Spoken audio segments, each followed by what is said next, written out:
میری پہچان، میری پہچان، میری پہچان، اٹھو گر نہ حشر ہوگا پھر کبھی، اٹھو گر نہ حشر ہوگا پھر کبھی، دوڑو زمانہ چال قیامت کی چل گیا۔ اب اختتامی خطاب اور تقسیم انعامات، ہمارا کانفرنس بالکل آخری مرحلے میں ہے۔ اختتامی خطاب، خاتون اسلام جنت تیری منتظر، اس عنوان کے تحت مولانا محمد الیاس خان فلاحی صاحب سے گزارش ہے کہ وہ اپنے خیالات یہاں پر پیش کرے۔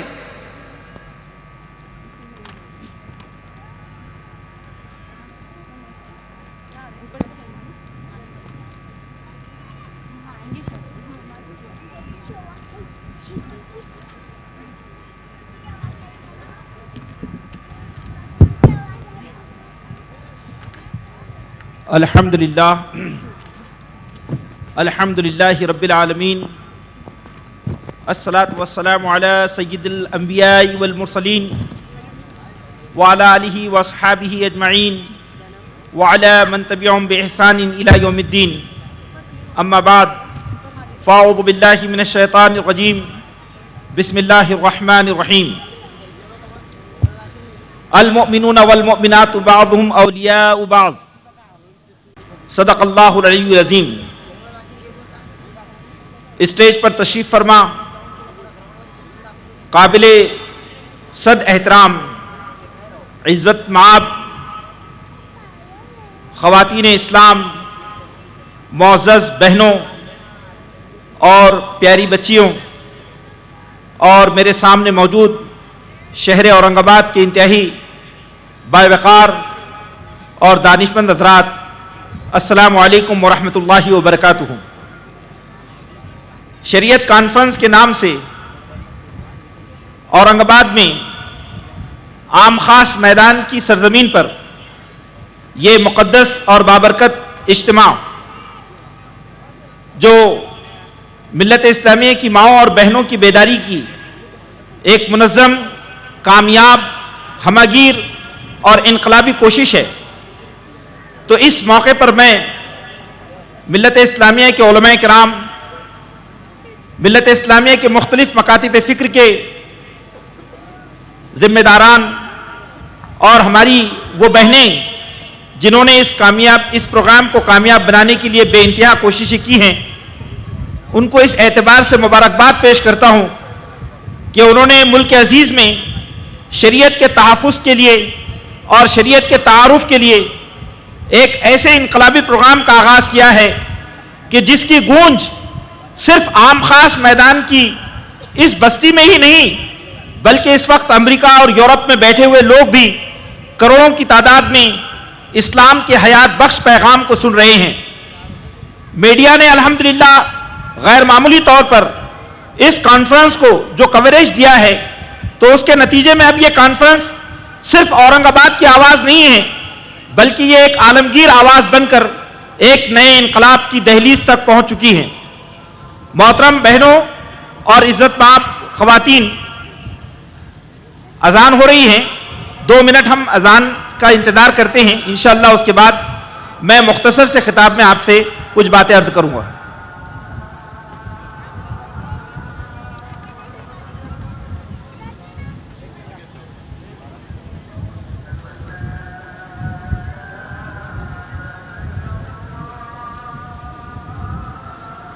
میں اتنا اونچا مقام اور اتنا اونچا درجہ عورت کو نہیں بخشا گیا ہے۔ آپ دیکھیے کہ اسلام کی جو داغ بیل ہیں اور اسلام کی جو سنگ بنیاد ہے وہ خاتون سے رکھی گئی ہے۔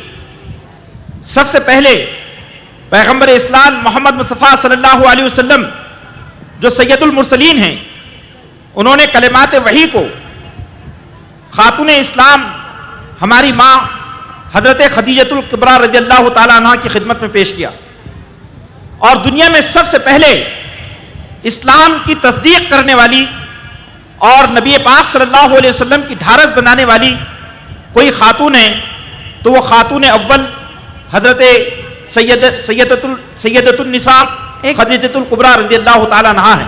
خواتین سے گزارش جس ہے کے کہ بارے آپ میں تشریف رکھیں، دعا ہونے والی اللہ ہے کے تقریر رسول کے صلی بعد۔ اللہ علیہ وسلم نے یہ بات ارشاد فرمائی اپنے انتقال سے پہلے کہ میں دنیا میں دو لوگ ایسے ہیں جن کے احسانات کا بدلہ چکا نہ سکا، اور کل قیامت کے دن اللہ ہی میری جانب سے ان کے احسانات کا بدلہ ان کو عطا کرے گا۔ تو آپ نے فرمایا اپنی آبدیدہ نگاہوں سے کہ ان میں ایک حضرت خدیجہ ہیں، ہماری ماں حضرت خدیجہ ہیں۔ اللہ کے رسول نے فرمایا کہ اسلام پر، تحریک اسلامی پر، امت مسلمہ پر خدیجۃ الکبریٰ کے اتنے احسانات ہیں کہ ان کا بدلہ دنیا میں چکایا نہیں جا سکا، اور رسول خدا نے فرمایا کہ کل اللہ کی عدالت میں اللہ کی جانب سے یہ بدلہ جو ہے ان کو دیا جائے گا۔ پھر آپ دیکھیے کہ اللہ کے رسول صلی اللہ علیہ وسلم جب معراج کے مبارک سفر پر گئے تو جنت الفردوس میں آپ نے چند قدموں کی آہٹ سنی، چند قدموں کی چاپ سنی۔ تو اللہ کے رسول صلی اللہ علیہ وسلم نے جبریل سے پوچھا کہ یہ قدموں کی چاپ کس کی ہیں؟ تو جبریل نے ایک جگہ یہ فرمایا کہ یہ سید بلال کی ہے، یہ بلال ہیں اے اللہ کے رسول جو فجر کے وقت بہت پہلے اپنے گھر سے نکل کر اذان دینے کے لیے دوڑتے ہیں، اور اللہ کو ان کے قدموں کی چاپ اتنی پسند آتی ہے کہ جنت الفردوس میں اس کی آہٹ سنائی دیتی ہے۔ پھر آپ نے کچھ دور جانے کے بعد اور قدموں کی چاپ سنی، تو آپ نے کہا یہ قدموں کی آہٹ کس کی ہے؟ تو انہوں نے کہا یہ ام غمیسہ کی ہے، یہ مدینہ کی وہ خاتون ام غمیسہ کہ جس نے اپنی کوششوں سے حضرت انس کی تربیت کی، حضرت انس کو اللہ کے رسول کی خدمت میں دیا جو ان کا بیٹا تھا، اور جن کی کوششوں سے ان کا شوہر داخل اسلام ہوا۔ آپ سوچیں کہ جنت الفردوس کی یہ وارث خواتین ہمارے سامنے نمونہ ہے۔ پھر ہم دیکھتے ہیں کہ اللہ کے رسول صلی اللہ علیہ وسلم کو ماں کی ممتا دینے والی خاتون، ماں کی ممتا دینے والی خاتون فاطمہ بنت اسد رضی اللہ تعالی عنہا ہے، یہ ابو طالب کی بیوی ہیں۔ اللہ کے رسول صلی اللہ علیہ وسلم کے نزدیک ان کا اتنا اونچا مقام تھا کہ جب حضرت فاطمہ بنت اسد کا انتقال ہوا تو قبر کھودی گئی، اور اللہ کے رسول اس قبر میں لیٹ گئے، اور قبر میں لیٹ گئے تو صحابہ نے اس منظر کو پہلی بار دیکھا، کہا کہ خاتون کی قبر میں آپ لیٹ گئے۔ تو اللہ کے رسول نے فرمایا یہ خاتون معمولی خاتون نہیں ہے، یہ میری ماں ہے فاطمہ بنت اسد، یہ ابو طالب کی بیوی ہیں۔ اس نے بچپن میں مجھے جو توقیر بخشی، بچپن میں میری جو تربیت کی، بچپن میں جو میری نگہداشت کی، آج میں رسول خدا اس کی قبر میں سو کر فرشتوں کو یہ پیغام دینا چاہتا ہوں کہ یہ معمولی خاتون نہیں ہے، اس کا احترام کرو، رسول خدا اس کی قبر میں سوئے ہیں۔ پھر آپ دیکھتے ہیں کہ اس خاتون کی کفن کے لیے اللہ کے رسول صلی اللہ علیہ وسلم نے اپنے قمیص مبارک نکال کر دی کہ میرا قمیص اس خاتون کے کفن کے ساتھ جوڑ دو، تاکہ فرشتے جب اس کے پاس پہنچے تو احترام اور تقدس کی نگاہ سے اسے دیکھیں۔ آپ سوچئے کہ یہ جنت کی خواتین تھی جنہوں نے اسلام کے پرچم کو بلند کیا، اسلام نے عورتوں کو جو مقام بخشا وہ کتنا اونچا مقام ہے۔ آپ سوچئے کہ اسلام نے عورتوں کے قدموں کے نیچے جنت رکھی، ماں کے قدموں کے نیچے جنت رکھی، اور بیٹی کو جو مقام بخشا وہ ہمارے سامنے ہے۔ تو اسلام نے عورت کے سلسلے میں جو احکامات دیے ہیں ان احکامات کے مطالعہ کرنے کی ضرورت ہے کہ کیسے جو ہے اسلام نے عورت کو مختلف حیثیتوں میں، ایک تو ایمان کی روشنی بخشی، عمل صالح کا پورا میدان بخشا، مساوات کا درجہ بخشا، اور عورتوں کے اندر ایک عمل کی جو طاقت پیدا کی، عورتوں کے اندر عفت و حیا اور پاک دامنی کا جو شعور برپا کیا۔ دنیا کی کوئی تاریخ عورتوں کو یہ مقام کسی جگہ نہیں ملتا ہے پوری تاریخ انسانی میں، تو اسے سمجھنے کی ضرورت ہے۔ میں آپ کے سامنے بطور خاص محترم بہنوں کچھ باتیں اس لیے رکھنا چاہ رہا ہوں کہ دیکھیے ایک عالم دین مجھ سے گزشتہ دنوں میں ملے، انہوں نے کہا کہ یہ اتنی بڑی کوشش ہے، میری پہچان شریعت اسلام، عورتوں کے درمیان شعور اسلام کی یہ تحریک ایک بہت بڑے انقلاب تک پہنچنے والی ہے۔ انہوں نے کہا کہ جب کوئی مرد اسلام کی آگہی حاصل کرتا ہے، اسلام کا شعور حاصل کرتا ہے، تو اسلام کسی گھر کی دہلیز پہ پہنچتا ہے، لیکن جب کوئی خاتون اسلام کا شعور حاصل کرتی ہے تو پھر اسلام گھر میں داخل ہوتا ہے، اسلام گھر میں داخل ہوتا ہے، اسلام دلوں میں داخل ہوتا ہے۔ آپ جانتے ہیں کہ مغربی مفکرین یہ بات کہتے ہیں کہ اگر ایک خاتون تعلیم یافتہ ہو تو اس خاتون کے ذریعے ایک قوم تعلیم یافتہ ہوتی ہے، اور ہم یہ کہنا چاہتے ہیں کہ اگر ایک خاتون ایمان والی ہو، ایک خاتون شعور اسلام رکھنے والی ہو تو وہ ایک پوری امت کو شعور اسلام عطا کر سکتی ہے۔ آپ دیکھیے، میں آپ کے سامنے تاریخ اسلام کا ایک واقعہ پیش کرتا ہوں۔ آپ نے قسطنطنیہ کا نام سنا ہوگا۔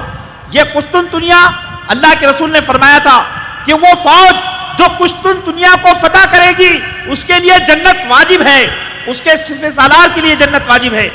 اس کا جو سپہ سالار تھا وہ محمد الفاتح تھا۔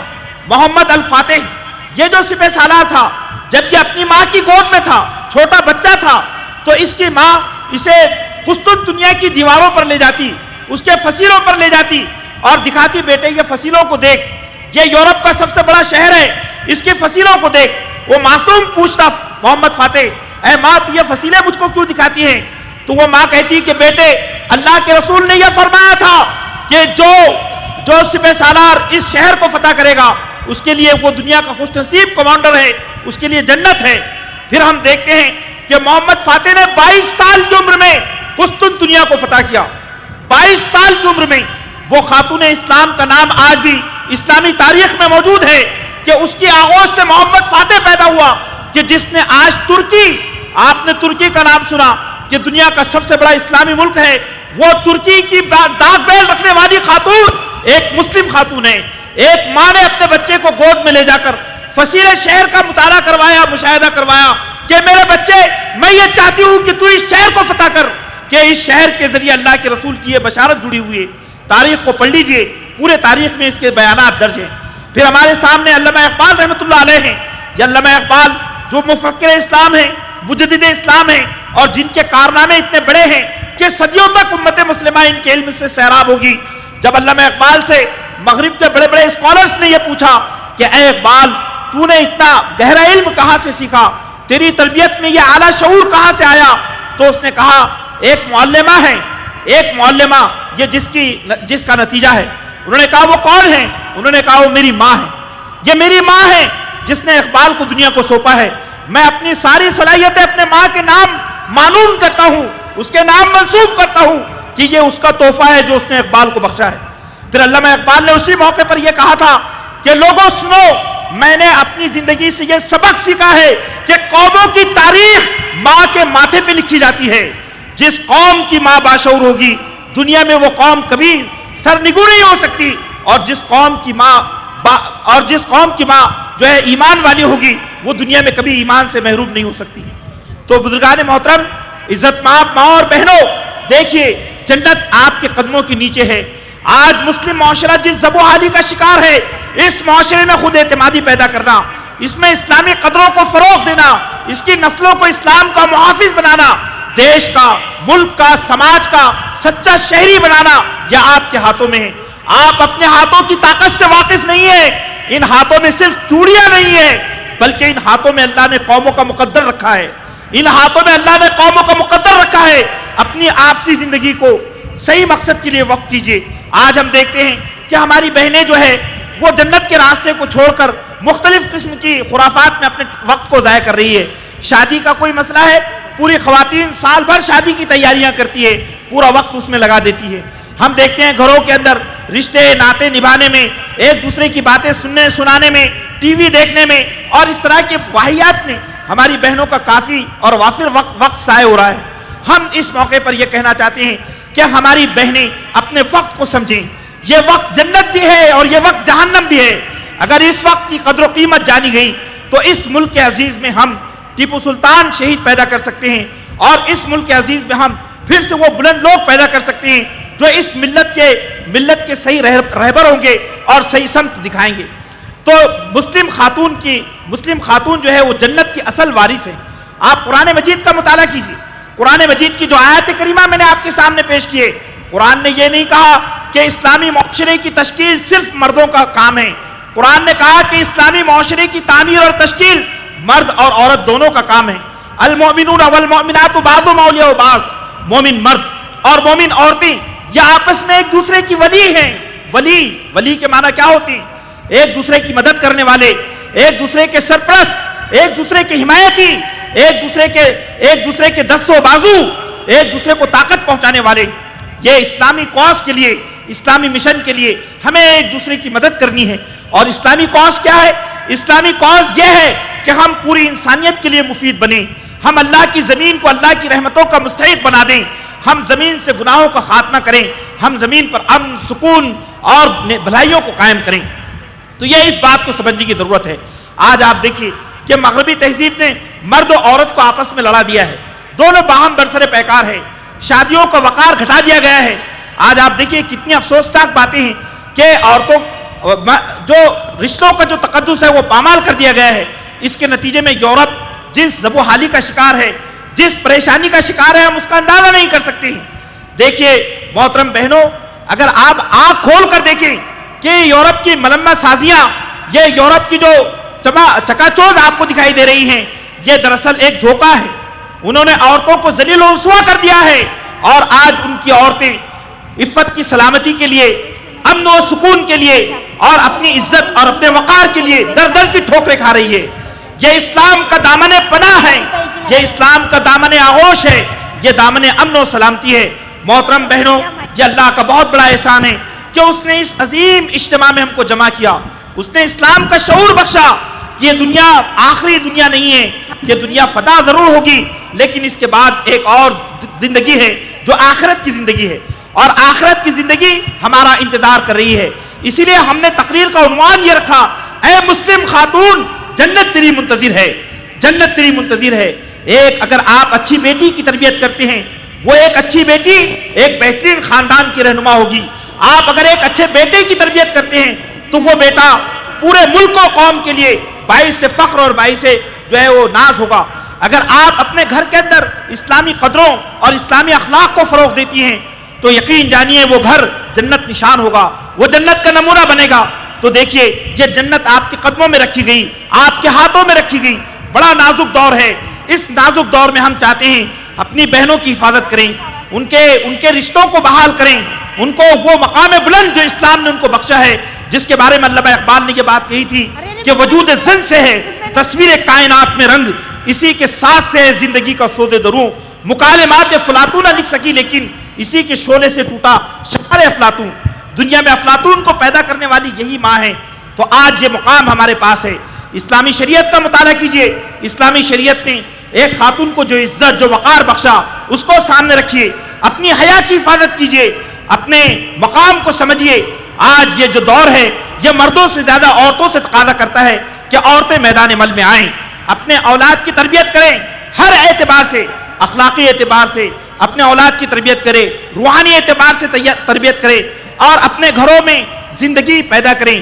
دیکھیے بے ایمانی موت ہے، زندگی مادہ پرستی موت ہے، ہمیں دراصل ایمانی شعور کو پیدا کرنے کی ضرورت ہے۔ تو محترم ماں اور بہنوں، الحمدللہ کافی وقت سے آپ اس اجتماع کو سماعت فرما رہی ہے، آپ نے بہت غیر معمولی باتیں یہاں پر سنا ہیں۔ آج یہ اجتماع ہمارے لیے ایک انقلاب کی آواز بن چکا ہے۔ یہ اجتماع آج ایک نئی کروٹ کے ساتھ جو ہے اپنے اختتام کو پہنچ رہا ہے۔ تو اس موقع پر میں آپ کو یہ بتانا چاہتا ہوں کہ احساس کمتری سے باہر نکلیے، احساس کمتری سے باہر نکلیے، اپنے مرتبے اور مقام کو پہچانیے۔ آپ کے درمیان فاطمۃ الزہرا، خدیجۃ الکبریٰ، عائشہ صدیقہ، آپ کے درمیان یہ عظیم خواتین کے کردار موجود ہیں۔ ان کرداروں کو اپنائیے، اپنی بچیوں کو زندگی کا بلند مقصد دیجیے، اپنے بچوں کو زندگی کا بلند مقصد دیجیے، اور پھر آپ دیکھیے کہ شعور اور عمل یہ دونوں چیزیں جب جڑے گی تو پھر ہماری صفوں میں معجزات برپا ہوں گے، ہماری صفوں کے اندر حیرت انگیز جو ہے حالات برپا ہوں گے، اللہ تعالیٰ کی رحمت ہم پر سایہ فگن ہوگی۔ اس بات کو ہم سمجھیں۔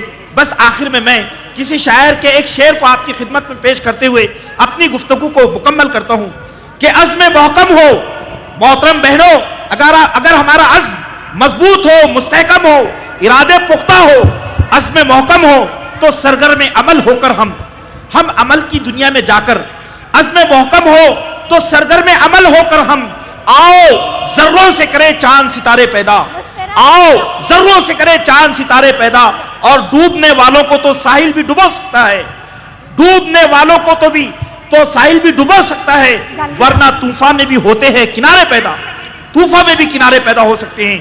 ہمیں مایوسی کی ضرورت نہیں ہے، مایوسی شیطان پیدا کرتا ہے، ہمیں امید، آس اور رحمت کا جو ہے علمبردار بننا چاہیے۔ الحمدللہ اجتماع خواتین میں اتنی بڑی تعداد میں خواتین کا جمع ہونا یہ ایک بہت بڑی جو ہے ہمارے لیے حوصلہ بخش بات ہے۔ میں اللہ سے دعا کرتا ہوں کہ پروردگار ہماری ان ٹوٹی پھوٹی کوششوں کو قبول فرمائیں، شرف قبولیت عطا فرمائیں، اور ہمارے جو نتائج ہیں وہ نتائج کو برکت عطا فرمائیں، اور اس کانفرنس کو ملت اسلامیہ کی بیداری، ملت اسلامیہ کے اتحاد اور ماں اور بہنوں کے درمیان شعور کی آبیاری کا جو ہے اس کا زینہ بنا دیں. آمین یا رب العالمین. وآخر دعوانا الحمدللہ رب العالمین.